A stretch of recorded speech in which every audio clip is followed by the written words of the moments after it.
ونعوذ بالله من شرور أنفسنا ومن سيئات أعمالنا. من يهده الله فلا مضل له ومن يضلله فلا هادي له. وأشهد أن لا إله إلا الله وأشهد أن محمدا عبده ورسوله. اللهم صل على محمد وعلى آل محمد كما صليت على إبراهيم وعلى آل إبراهيم إنك حميد مجيد. اللهم بارك على محمد وعلى آل محمد كما باركت على إبراهيم وعلى آل إبراهيم إنك حميد مجيد. قال الله تبارك وتعالى في القرآن المجيد والفرقان الحميد: أعوذ بالله السميع العليم من الشيطان الرجيم من حمده ونفخه ونفثه. بسم الله الرحمن الرحيم. قل يا أيها الناس إني رسول الله إليكم جميعا. ہمہ قسم کی حمد و ثنا، کبریائی، بڑائی، تعریفات، تمجیدات، تسبیحات اللہ وحدہ لا شریک کے لیے ہے، جو حقیقی داتا، حاجت روا، مشکل کشا، بگڑی بنانے والا، ڈوبتی کشتیوں کو پار لگانے والا، زندگی اور موت کا مالک، نفع نقصان کا مالک، اللہ اکیلا ہی اس نظام دنیا کو چلانے والا، اور اللہ اکیلا ہی اس نظام دنیا کو بنانے والا ہے۔ یہ زمین و آسمان بنانے کے اندر نہ اسے کسی کی مدد کی ضرورت پڑی اور نہ ہی اس نے اپنے اختیارات کسی اور کو دے رکھے ہیں۔ وہ اللہ جس طرح اپنی ذات میں اکیلا ہے، اسی طرح اپنے اختیارات میں بھی اکیلا ہے۔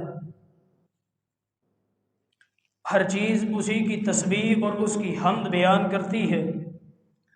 اللہ تبارک و تعالی نے اپنے کلام حق میں اس بات کا اعلان کیا: لو کان البحر مدادا لکلمات ربی لنفد البحر قبل ان تنفد کلمات ربی ولو جئنا بمثلہ مددا، کہ اس روح زمین پر جتنے بھی سمندر ہیں سارے کے سارے سیاہی میں بدل دیے جائیں اور اس سے تیرے رب کے تعریفی کلمات لکھنے شروع کر دیے جائیں، یہ سمندروں کی سیاہی تو ختم ہو سکتی ہے لیکن تیرے رب ذوالجلال کی حمد اور تسبیح مکمل نہیں ہو سکتی۔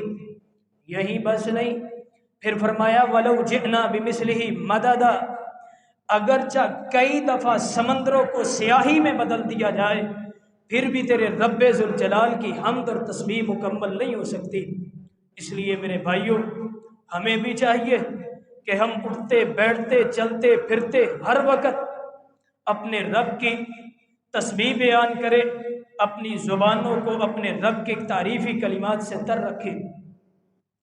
انگن درود و سلام امام الانبیاء، خطیب الانبیاء، امام اعظم، خطیب اعظم، امام المرسلین، امام المجاہدین جناب محمد الرسول اللہ صلی اللہ علیہ وآلہ وسلم کی ذات اقدس پر، کہ جنہوں نے بڑی ہی محنت، مشقت اور قربانیوں کے بعد دین اسلام کے اس بوٹے کی آبیاری کی ہے۔ اللہ والو، میں آپ حضرات کے سامنے چند گزارشات رکھنا چاہتا ہوں۔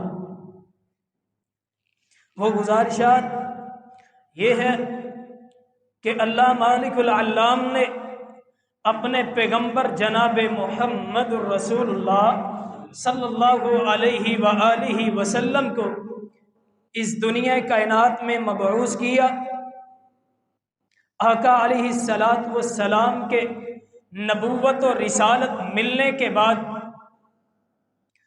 ہر انسان پر یہ لازم ہے، ہر انسان پر یہ فرض ہے، اور یہ آقا علیہ الصلاۃ والسلام کا حق ہے کہ ہم پیغمبر علیہ الصلاۃ والسلام کی نبوت اور رسالت پر ایمان لیں۔ ہر جن و انس پر یہ فرض ہے۔ پہلے جتنے بھی انبیاء آئے، جتنے بھی نبی آئے، کسی کے پاس بستی ہے، کسی کے پاس شہر کا نبی ہے، کوئی ایک علاقے کا نبی ہے، لیکن پیغمبر علیہ السلام جناب محمد الرسول اللہ صلی اللہ علیہ وسلم اس ساری کائنات کے لیے خاتم النبیین بنا کے بھیجے گئے ہیں، اور اس ختم نبوت پر، اس رسالت پر ایمان لانا یہ ہمارا فرض ہے۔ ہمارے اندر کئی بھائی یہ بات کر جاتے ہیں کہ مسلمان جو پیغمبر علیہ الصلاۃ والسلام کا کلمہ پڑھنے والا ہے، جو اس کی نبوت اور رسالت کا اقرار کرنے والا ہے، اس سے بہتر وہ کافر ہیں، وہ غیر مسلم، وہ کرسچن، وہ یہودی، ان سے بہتر ہیں۔ نہ میرے بھائیوں، کس بنیاد پر ہم یہ بات کرتے ہیں؟ وہ جو پیغمبر علیہ السلام کا انکاری، اللہ تبارک و تعالیٰ کی ربوبیت کا انکاری، اللہ کی الوہیت کا انکاری، وہ کیسے مسلمان کے ساتھ ایک برابر پلیٹ فارم پر کھڑا ہو سکتا ہے؟ وہ کیسے برابر ہو سکتا ہے؟ ہم کہتے ہیں ہم نے جناب امریکہ گھوما ہے، یورپ ہم نے پھرا ہے، ہم نے بڑی بڑی کنٹریز میں جناب قدم رکھا ہے، ہم نے یہ دیکھا ہے کہ یہ کافر، یہ غیر مسلم، یہ جناب مسلمانوں سے بڑھ کر عمل کرنے والے ہیں، یہ مسلمانوں سے بڑھ کر یہ جناب لوگوں میں صدقہ خیرات کرنے والے، یہ لوگوں کو چیزیں تقسیم کرنے والے، یہ لوگوں کی خیر خواہی کرنے والے ہیں، ہم یہ کہتے ہیں یہ کافر ہم سے بہتر ہے۔ نہ میرے بھائیوں، یاد رکھیے گا، اگر کافر میں، اگر غیر مسلم میں بڑے سے بڑی خوبی موجود ہو، بلکہ بڑی سے بڑی خوبی نہیں، لاکھوں خوبیاں، لاکھوں بھی نہیں کروڑوں خوبیاں موجود ہو، اور ایک طرف پیغمبر کا امتی ہے جو نبی کی نبوت کا اقرار کرتا ہے، جو نبی کی رسالت کا اقرار کرتا ہے، وہ ایک طرف وہ موجود ہے اور اس میں لاکھوں برائیاں ہیں، پھر بھی یہ دونوں برابر نہیں ہو سکتے۔ کیوں نہیں؟ کیونکہ پیغمبر علیہ السلام نے فرمایا تھا والذی نفسی بیدہ، قسم ہے رب کعبہ کی جس کے ہاتھ میں میری جان ہے، پیغمبر علیہ السلام نے فرمایا تھا کہ جس کے کان میں یہ میری نبوت اور رسالت کا پرچار پڑ جائے اور پھر بھی وہ مجھ پر ایمان نہ لے کر آئے اور وہ ایسے ہی مر جائے، آپ نے فرمایا تھا اللہ کی قسم وہ کبھی رب کی جنت میں نہیں جائے گا۔ اور جو نبوت پر ایمان لانے والا، اس کی مثال پیغمبر علیہ السلام نے فرمایا کہ اگر کوئی راہگیر، کوئی جا رہا ہے، مسافر جا رہا ہے، راستے سے کانٹا ہٹا دیتا ہے، راستے سے کوئی جھاڑی ہٹا دیتا ہے، میرا رب مہربان ہو جاتا ہے، اسے جنت عطا کر دیتا ہے۔ وجہ کیا ہے؟ نبوت اور رسالت۔ وجہ صرف ایک چیز ہے، سب سے پہلا حق ہمارا یہ ہے کہ ہم نبی علیہ الصلاۃ والسلام پر، آپ کی نبوت پر ایمان لے کر آئیں، اور الحمدللہ ہم یہ لا چکے ہیں۔ ہم وہ خوش نصیب انسان ہیں کہ جو پیغمبر کی نبوت پر ایمان لا چکے ہیں۔ لیکن یہی بس نہیں، ہمارے اندر وہ بھی موجود ہیں کہ جو پیغمبر علیہ السلام پر ایمان تو لا چکے ہیں لیکن ان کی بات نہیں مانتے، ان کی بات کا انکار کرتے ہیں، ان کی حدیث کا انکار کرتے ہیں، پیغمبر علیہ الصلاۃ والسلام کی بات ماننے کو تیار نہیں۔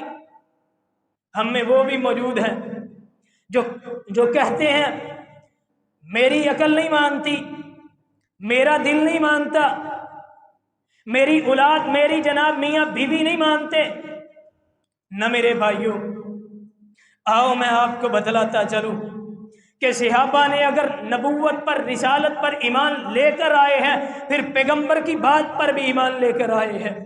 وہ عقل تسلیم کرے نہ کرے، وہ عقل مانے نہ مانے، صحابہ نے مانا تھا کہ پیغمبر علیہ السلام کی حدیث، قرآن یہ سچا ہے، حدیث بھی سچی ہے، فرمان بھی سچا ہے۔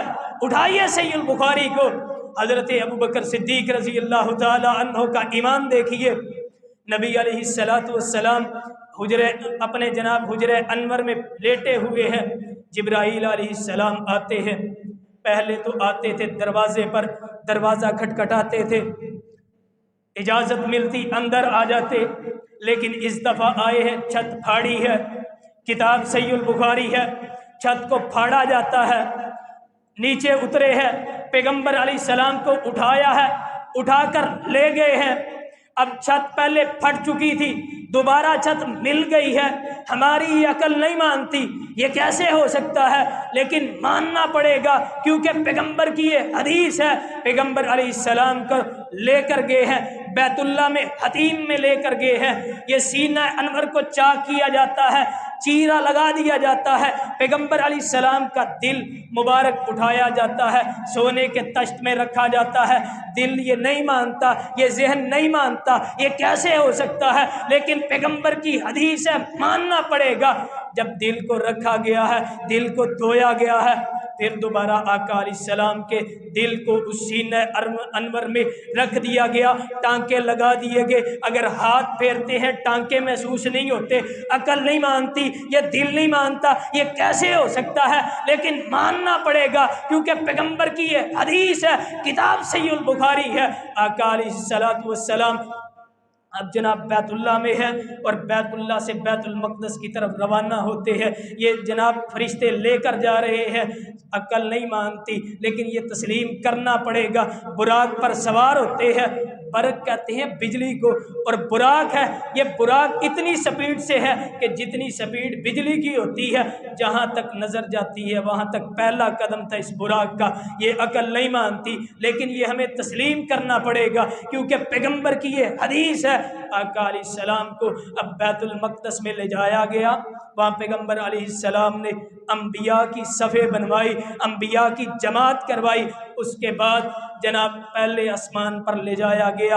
اب بیت اللہ سے لے کر بیت المقدس تک 40 دن کا سفر بنتا ہے، جو کہ کچھ منٹوں میں طے کیا۔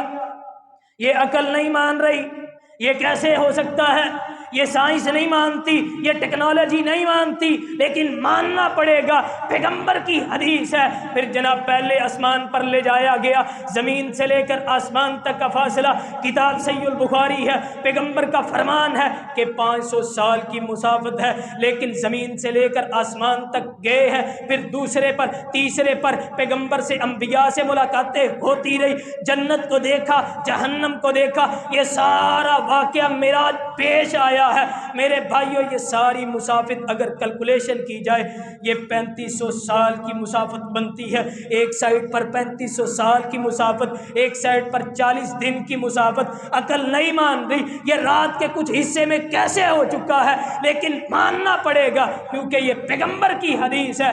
جب یہ سارا واقعہ معراج پیش آیا ہے، آقا علیہ السلام دن چڑھا ہے، پیغمبر علیہ السلام بیت اللہ میں بیٹھے ہوئے ہیں۔ یہ ابو جہل اینڈ کمپنی آتی ہے، یہ ابو جہل کے ساتھ کچھ سردار آتے ہیں، یہ بدبخت آ کے پیغمبر علیہ السلام کو ستانے لگتے ہیں۔ یہ بھی نہیں مانتے تھے، یہ بھی یہی کہتے تھے عقل نہیں مانتی۔ پیغمبر علیہ السلام سے آ کر پوچھنے لگے، مذاق اور تمسخر بنانے لگے کہ سناؤ کو نمی تازی سناؤ۔ پیغمبر علیہ السلام نے جو رات کا بیتا واقعہ سارا کا سارا کھول کے بیان کر دیا۔ یہ ابو جہل سنتا ہے، کہنے لگتا ہے نعوذ باللہ، کہتا ہے پہلے تو بڑی چھوٹی کہانیاں تھی، اب بڑی بڑی کہانیاں گھڑ لی ہیں، اب یہ نیا مذاق آ گیا۔ جب یہ سارا واقعہ سنتا ہے، سیدھا دوڑتا جاتا ہے ابو بکر صدیق رضی اللہ تعالیٰ عنہ کے پاس، جا کر پوچھتا ہے، اے ابو بکر، کیا یہ دل مانتا ہے، کیا یہ عقل تسلیم کرتی ہے کہ کوئی 40 دن کا سفر چند منٹوں میں طے کر لے۔ کوئی یہ کہے کہ میں آسمان دنیا پر گیا، بلکہ ساتوں آسمان کی میں نے سیر کی ہے، اللہ سے ملاقاتیں کی ہیں، اللہ سے گفتگو کی ہے۔ کیا یہ سمجھ میں آتی ہے بات؟ ابو بکر صدیق رضی اللہ تعالیٰ عنہ کہتے ہیں بات سمجھ میں نہیں آتی، یہ عقل تسلیم نہیں کرتی کہ کوئی رات کے کچھ حصے میں اتنا سفر کر جائے، یہ عقل تسلیم نہیں کرتی۔ یہ جناب ابو جہل کہتا ہے پھر میں بھی تو یہی تمہیں پیٹتا تھا، میں بھی تو یہی تمہیں منع کرتا تھا، جس کا تم کلمہ پڑھتے ہو، جس کو تم نے رہبر اور رہنما ماننا ہے، وہ بھی نعوذ باللہ یہ جھوٹ بولتا ہے۔ حضرت ابو بکر صدیق رضی اللہ تعالیٰ عنہ نے جب یہ بات سنی کہ یہ تو میرے پیغمبر کی بات ہے، یہ تو جناب محمد الرسول اللہ صلی اللہ علیہ وسلم کی بات ہے، کہنے لگے کس نے یہ بات کی ہے؟ کہتا ہے وہ محمد نے بات کی ہے صلی اللہ علیہ وسلم۔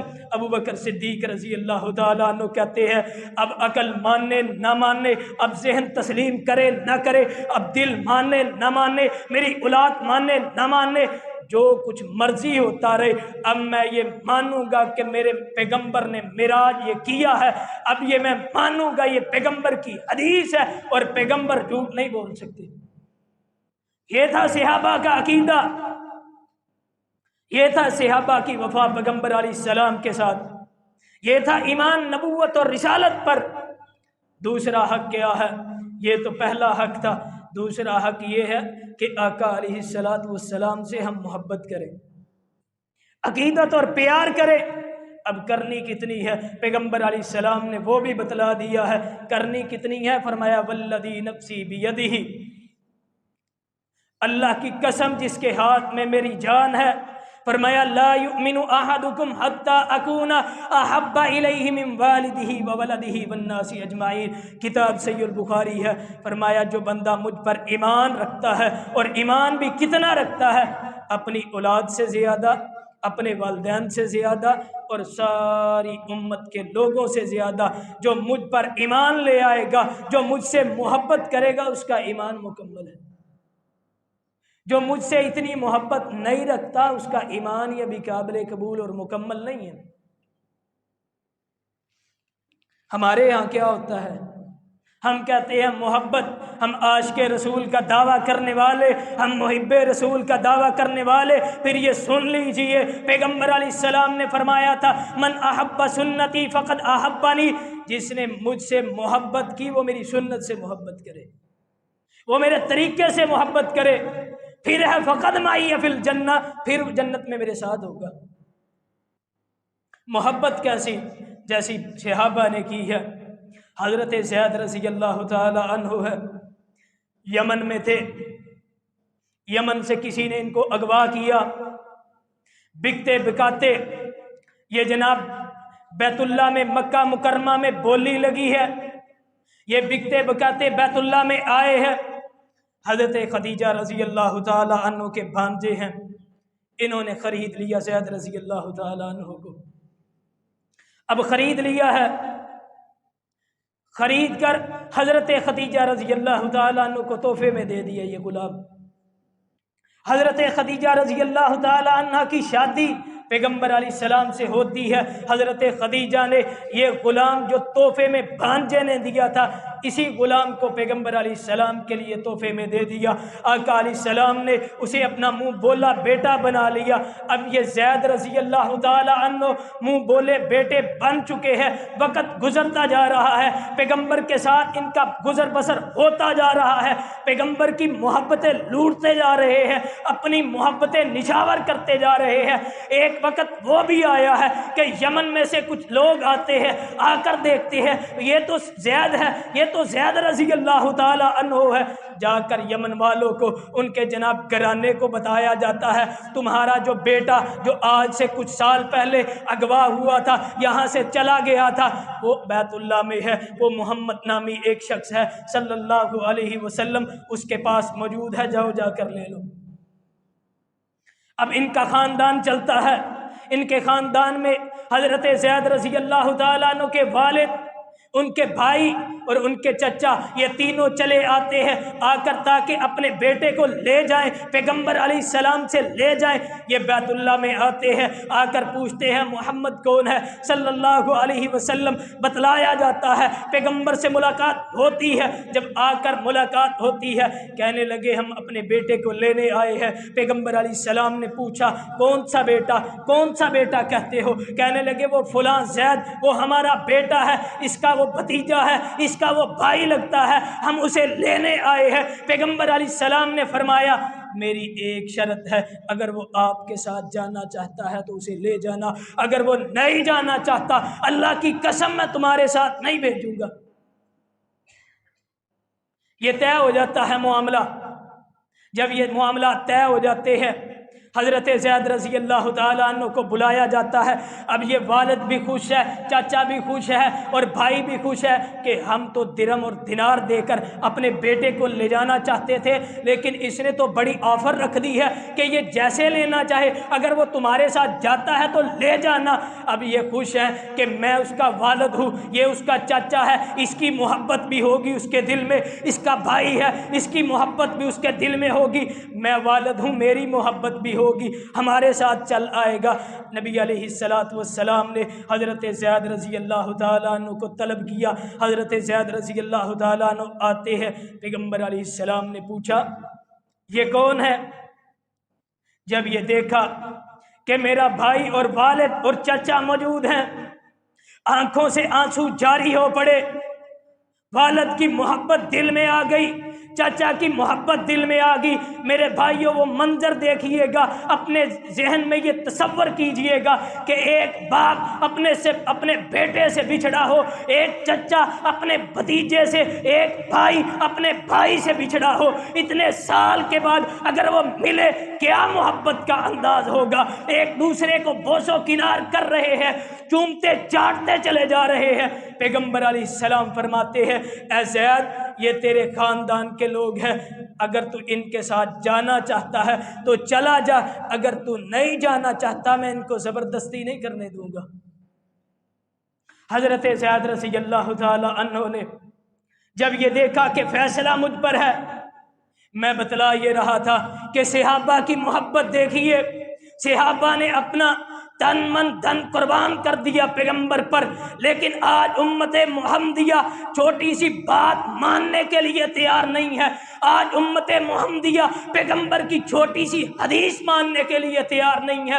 نہ میرے بھائیوں، جب یہ بات سنتے ہیں حضرت زید فوراً کہتے ہیں ابا جان آپ کی محبت ایک جگہ ہے، اے میرے چچا آپ کی محبت ایک جگہ ہے، میرے بھائی تیری محبت ایک جگہ ہے، لیکن جو پیغمبر کی محبت ہے میں ان کے ساتھ بے وفائی نہیں کرنا چاہتا، میں ان کا ساتھ نہیں چھوڑنا چاہتا۔ یہ تھے صحابہ کہ جنہوں نے اپنا سارا کچھ قربان کر دیا۔ تیسرا حق کیا ہے؟ جب کسی سے محبت ہو پھر اس کی بات بھی ماننی پڑتی ہے۔ جب کسی سے پیار اور عقیدت اور لگاؤ ہو پھر اس کی بات کو تسلیم کیا جاتا ہے، مانا جاتا ہے، انکار نہیں کیا جاتا۔ یہ نہیں کہا جاتا میری اولاد نہیں مانتی، میرے بیوی بچے نہیں مانتے، میرا مال جاتا ہے، اور یارو جاتا ہے تو جانے دو۔ صحابہ کو دیکھیے جنہوں نے اپنے بچوں کو قربان کروا دیا، اپنا سارا کچھ پیغمبر کے قدموں میں نشاور کر دیا، پھر میرے رب نے عزتیں بھی اتنی دی، پھر میرے رب نے مال و دولت سے بھی اتنا نوازا تھا۔ آؤ میں آپ کو بتلاتا چلوں، جو پیغمبر علیہ السلام سے محبت کرنے کے بعد بات کو مانتا ہے، میرا رب اس دنیا میں بھی پھر اسے عزتوں سے نوازتے ہیں، پھر میرا رب آخرت میں بھی اسے عزتوں سے نوازتے ہیں۔ اٹھائیے صحیح البخاری کو، حضرت فاطمہ بنت قیس رضی اللہ تعالی عنہا، ان کے خامد فوت ہو جاتے ہیں، خامد فوت ہوتے ہیں، عدت کو گزارا، عدت گزارنے کے بعد پیغمبر علیہ السلام سے مشورہ کرتی ہے کہ اللہ کے نبی جی میرے پاس دو بندوں نے نکاح کا پیغام بھیجا ہے، ایک معاویہ بن ابی سفیان رضی اللہ تعالی عنہ ہے اور دوسرے ابو جہم رضی اللہ تعالی عنہ ہے۔ ان دونوں نے میرے پاس نکاح کا پیغام بھیجا ہے، آپ مجھے مشورہ دیجئے میں ان میں سے شادی کس کے ساتھ کروں؟ حضرت فاطمہ بنت قیس رضی اللہ تعالیٰ عنہا جب یہ مشورہ مانگتی ہے، پیغمبر علیہ السلام نے فرمایا یہ ابو جہم رضی اللہ تعالیٰ عنہ جو ہے، آپ نے ایک محاورتاً بات کی، فرمایا یہ تو سخت مزاج ہے، یہ ایسے ہے کہ جیسے اپنے کندھے پر ہر ٹائم ڈنڈا رکھتا، یعنی کہ یہ سخت مزاج ہے، تیرا اس کے ساتھ گزارا نہیں ہوگا۔ رہی بات معاویہ بن ابی سفیان کی، یہ ابھی اس کے گھر کے حالات ٹائٹ ہے، اس کی مالی حالات ابھی اتنے نہیں ہے، اس کے ساتھ بھی تجھے پریشانی ہوگی۔ پیغمبر علیہ السلام نے فرمایا، کہنے لگے اے فاطمہ بنت قیس میں تجھے مشورہ دیتا ہوں، اگر تو نے شادی کرنی ہے تو جناب اسامہ بن زید سے شادی کر لے۔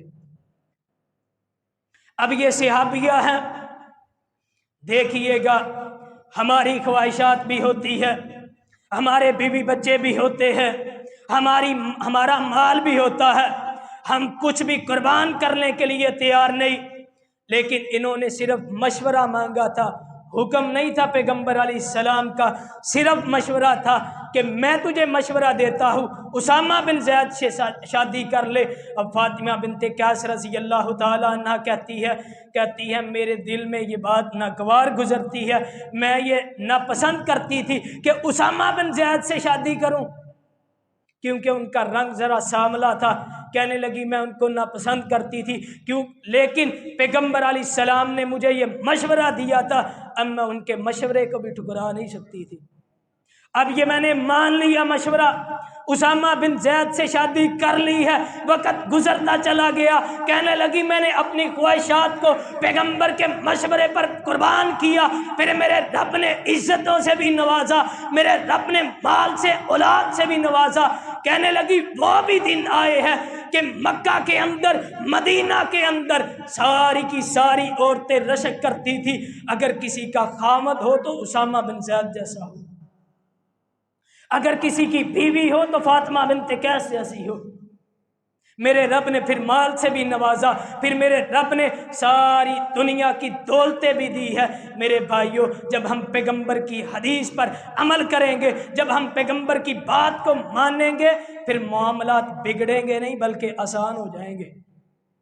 اور جو نہیں مانتا قرآن کا فیصلہ، فرمایا فلا وربک لا یؤمنون، وہ ایمان والا ہی نہیں ہے۔ میرے رب نے اپنے نام کی قسم کھا کر کہا ہے، رب ذوالجلال کی قسم ہے، وہ ایمان والا نہیں ہے، لا یؤمنون۔ میرے بھائیوں، اللہ تبارک و تعالی نے پچھلی قوموں کا تذکرہ کر کے اپنے کلام حق میں اس بات کا اعلان کیا اور امت محمدیہ کو سمجھایا کہ جنہوں نے انبیاء کی باتوں کو نہیں مانا، میں رب ذوالجلال نے ان عذاب ربی لشدید، پھر میرے رب کی پکڑ بڑی سخت ہے، پھر میں نے انہیں پکڑا بھی، انہیں جکڑا بھی، انہیں عذاب کا شکار بنا دیا۔ نوح علیہ السلام آئے ہیں، آخری بات، نوح علیہ السلام آئے ہیں، آ کر منع کیا، یہ پیغمبر تھے نا، یہ رسول تھے نا، انہوں نے آ کر اپنی قوم کو منع کیا تھا، یہ لات منات عزا حبل ان کی پوجا کو چھوڑ دو، پیغمبر کی بات کو قوم نے نہیں ماننا، میرے رب نے عذاب نازل کر دیا ہے، سیلاب آیا ہے، وفارت تنور، قرآن کا فیصلہ ہے کہ ہم نے زمین کو پھاڑا ہے، یہ ساری قوم سیلاب کی زد میں آ گئی۔ میرا رب کہتے ہیں کہ ہم نے پھر ان عذاب ربی لشدید، جب قوم نہ مانے میرے رب کی پکڑ بڑی سخت ہے۔